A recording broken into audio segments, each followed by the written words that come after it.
I want you to hit me as hard as you can.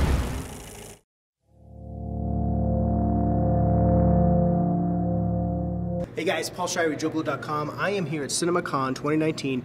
Just got out of the Disney presentation and wow, they had a lot. They showed a lot. We got so much stuff, but one of the key things they showed was a scene from Avengers Endgame. So you might have heard of this movie. It's coming out later this month. I mean, I don't know if it's pretty easy to get tickets. It's not that hard, right? Anyways, we did get to see a scene from the movie. I'm going to give you an advance warning. If you already clicked on this video and you're watching it, then chances are you know it might have spoilers. So once again, spoiler warning. There are spoilers in this. It's not going to ruin the whole movie for you, but if you're like me and you're trying to go in completely cold, it's too late for me at this point. There's nothing I can do about it. But this is very spoiler light. You could probably assume most of this information, but it's still pretty cool. So here we go. So the scene is set up basically, we've seen a little tease of it already in the latest trailer where you have Captain Marvel and you have Black Widow, Captain America, War Machine, Bruce Banner, not Hulk, Bruce Banner, all in a room together, just kind of like looking sad, morose, talking. It's also to note that it is when Black Widow has a full head of blonde hair. So again, I know that they're kind of playing around with timelines and stuff with this. You can kind of tell with the changing hair, costumes, etc. So take note of that if you're trying to piece it all together. And Thor's just chilling out, sitting at that table.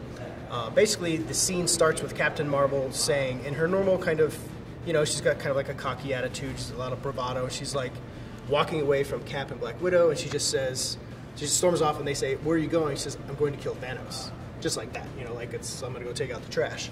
At which point they all stop, like, whoa, whoa, whoa, whoa, wait a minute, you know, we have a stake in this fight too. Cap is always, you know, very level-headed, Captain America, that is. And it's like, hey, we still have a stake in this fight. There's a lot more to it than that. Then War Machine kind of steps up and he's like, do you even know where Thanos would be? Captain Marvel says, well, you know, I have no people that might. You know, obviously she's been flying around the galaxy doing whatever Captain Marvel shit she does.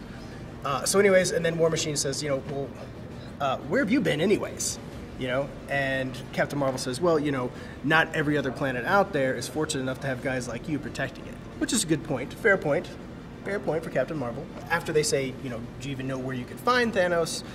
Nebula steps in her normal kind of, I am Nebula, I'm going to talk to you and tell you shit. And she says that basically she has a feeling where Thanos might be. And she goes on like a little tirade, little talk about how all the time that she spent with Thanos, and he talked about his plan, the grand scheme of it, his retirement plan, if you will, was to go to a place called the Garden. And it turns out the Garden is an entire planet. So they bring up one of those VR screens, you know, like Iron Man always does, and they're like looking at fucking space and shit. And they look at a newly discovered planet, which fits the bill, so they're like, hey, that's it, that's the Garden planet, where Thanos is. And they mentioned like, whoa, so he's using the stones again. So that was another key note. And then the discussion turns to, what do they do about it? So we know where Thanos is, what are we gonna do? Captain Marvel's like, well, let's just go there and take the gauntlet away, just like that. So Captain Marvel's kind of a noob in that sense, you know, she's just kind of like all piss and vinegar, she's just ready to just go and do shit without really thinking about it. Just kind of fits her character. But the others are like, hey, look, let's, you know, kind of attack this, you know, with a plan. Bruce Banner steps in and he's like, you know, how do we know if going to do this is going to change anything at all? And War Machine says, do you think it's going to be that simple to just go to this planet, take the gauntlet away from him, and restore everything? And the resounding notion is, well, yeah, that's what we have to try. And Captain Marvel says, well, yeah. And then Cap takes a beat. He says, yeah, that's simple. Everybody seems to be in agreement. Cap, again, takes another moment, and he's staring at the planet, like looking kind of determined, and he just says, let's go get that son of a bitch. So Cap, once again, language. Language.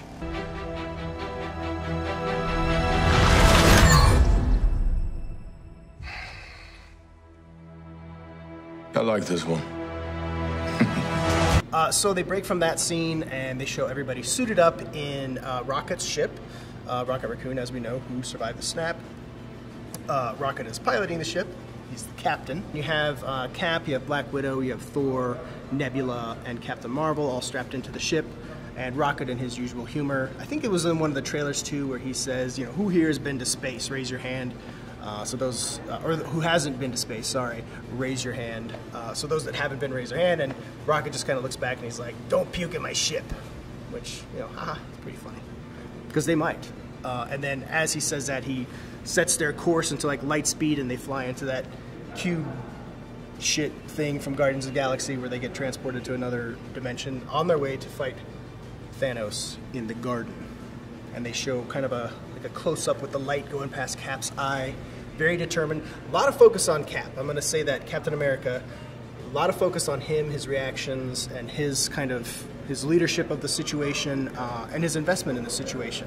And I think that's cool. It's good too. It's also a nod to really the Russo brothers who directed Winter Soldier and Civil War. This is also their culmination of their time with this character, presumably. Again, who knows if he's going to live, die, whatever. However his story is going to play out, we'll find out. But it's cool. It's good to see that, especially since we didn't have as much focus in Infinity War on Cap. He had played a much smaller role than some of the other characters. So it's nice to see that spotlight shine in the other direction.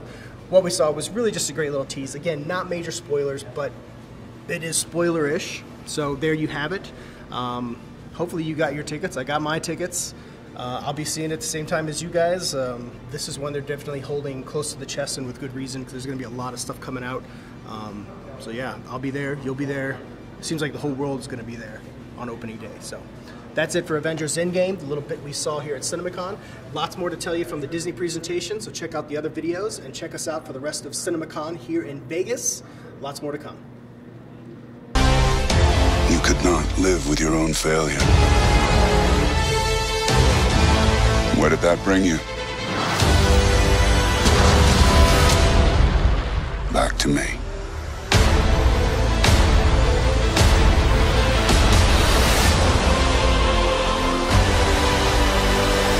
Tickets on sale now.